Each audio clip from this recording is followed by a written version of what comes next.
আসসালামু আলাইকুম ভাই। ওয়ালাইকুম আসসালাম। ভাই আপনার এখানে কোনো কাজের লোক লাগবে? আমি কাজ করতাম। তোমার পরিচিত মনে হইতেছে। তুমি শকত রানার ছোট ভাই না?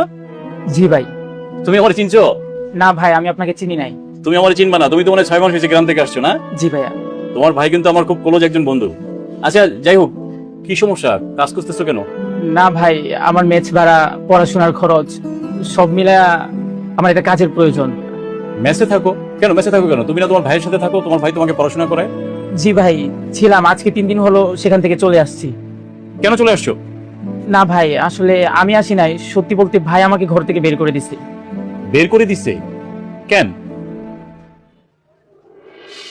ভাবি, হ্যাঁ বলো। টাকার কথা বলছিলাম, টাকা কই দিবেন? হ্যাঁ ডয়ারে টাকা রাখা আছে, ওইখান থেকে নিয়ে নাও। আচ্ছা ঠিক আছে, নিয়ে যাচ্ছি।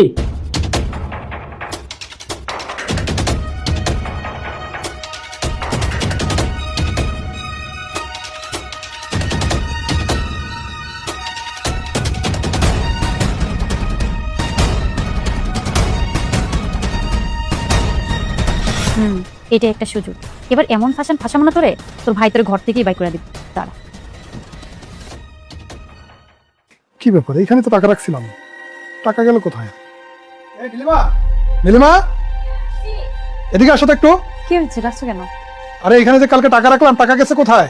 টাকার খবর তো আল্লাহর নামটি দেখে যে এড়িয়ে যাবে তার মনের ইচ্ছা কখনোই পূরণ হবে না। তাই আল্লাহর এই নামটির জন্য একটি লাইক এবং সাবস্ক্রাইব করে যাও। এই জানি না, দেখো না তোমার ভাই নিছে কিনা। এই রোহান, রোহান, জি ভাইয়া। তুই ডয়ের থেকে কোনো টাকা নিছস? জি ভাইয়া। তুই ডয়ের থেকে টাকা নিছস, কার থেকে জিজ্ঞেস করে নিছস? ভাবির কাছে বলে দিছি তো। এই তুমি যে টাকা নিছো কখন আমারে কইছো? তোমার ভাইয়ের কাছে যে মিথ্যা কথা বলতেছো। ভাবি, আপনি ভুলে গেছেন, আপনি ওয়াশরুমে ছিলেন, আপনি বলছেন না যে ওয়ার্ড্রপ থেকে 2000 টাকা নিয়ে যাইতে। মিথ্যা কথা বলার জায়গা পাও না। এই দেখো, তোমার ভাই কিন্তু আমাকে ফাঁসানোর জন্য এই মিথ্যা কথা বলতেছে। এখানে কত টাকা নিছস? আমি এখান থেকে 2000 টাকা নিছি ভাই। 2000 টাকা নিছস? আমি এখানে রাখছি 7000 টাকা, বাকি টাকা কই? বাকি টাকা আমি জানি না, আমি 2000 টাকা নিছি, বাকি টাকা ডয়েরই ছিল। এই কি বলতেছ তুই? তুমি নিছো বাকি